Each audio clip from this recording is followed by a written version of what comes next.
Donc le cancer du côlon est un cancer qui provient du côlon qui fait partie du gros intestin. Le gros intestin est composé du côlon ascendant, du côlon transverse, du côlon descendant, qui devient ensuite une partie du rectum et de l'anus. Et un cancer dans n'importe quelle partie de ce côlon est appelé cancer du côlon. Il est plus fréquent chez les personnes obèses, ayant moins d'activité physique et ayant moins de fibres dans leur alimentation. Ce sont les causes de mode de vie les plus courantes du cancer du côlon. À la fois à gauche et à droite, vous avez donc un cancer du côlon, à la fois dans le côlon ascendant, qui est le cancer du côlon droit, et dans le côlon descendant, qui est le cancer du côlon gauche. Et les symptômes sont différents pour chacun d'eux. Pour les cancers du côlon descendant, les principaux symptômes sont des modifications des habitudes intestinales. Ainsi, vous avez de la constipation, suivie de diarrhée ou une sensation d'évacuation incomplète de l'intestin. Parfois, vous pouvez avoir du sang mélangé au sel ou du sang seul lorsque vous allez à la selle.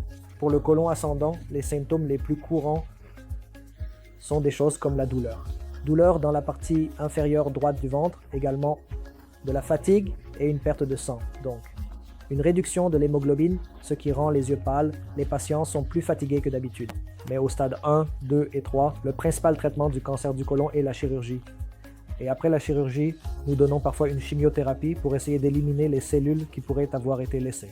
Mais dans les cancers du côlon de stade 4, le principal traitement est un traitement médical qui est soit une chimiothérapie en combinaison avec une thérapie ciblée ou une immunothérapie. Cela dépend de la composition moléculaire des cellules cancéreuses. Essayer de prévenir les cancers du côlon est très difficile à éviter. Évidemment, une certaine modification du mode de vie, comme la modification de l'alimentation, l'augmentation de l'activité physique, le maintien d'un poids corporel maigre, aide généralement avec les cancers du côlon. Réduction du risque de cancer du côlon. Cependant, je pense que le dépistage du cancer du côlon va être la modalité la plus importante pour essayer d'identifier les cancers chroniques plus tôt, c'est-à-dire au stade 1 ou 2, lorsque les chances de guérison sont très élevées, plutôt qu'au stade 3 ou 4. Donc, ce que je recommande normalement, c'est que les patients fassent tester le sang occulte dans les selles. Donc, rechercher du sang dans les selles dans un laboratoire au moins une fois tous les 2 ou 3 ans. Et si quelqu'un a un risque très élevé de développer des cancers chroniques, comme un fort antécédent familial de cancer chronique, alors il devrait faire une coloscopie, une fois tous les 5 à 10 ans,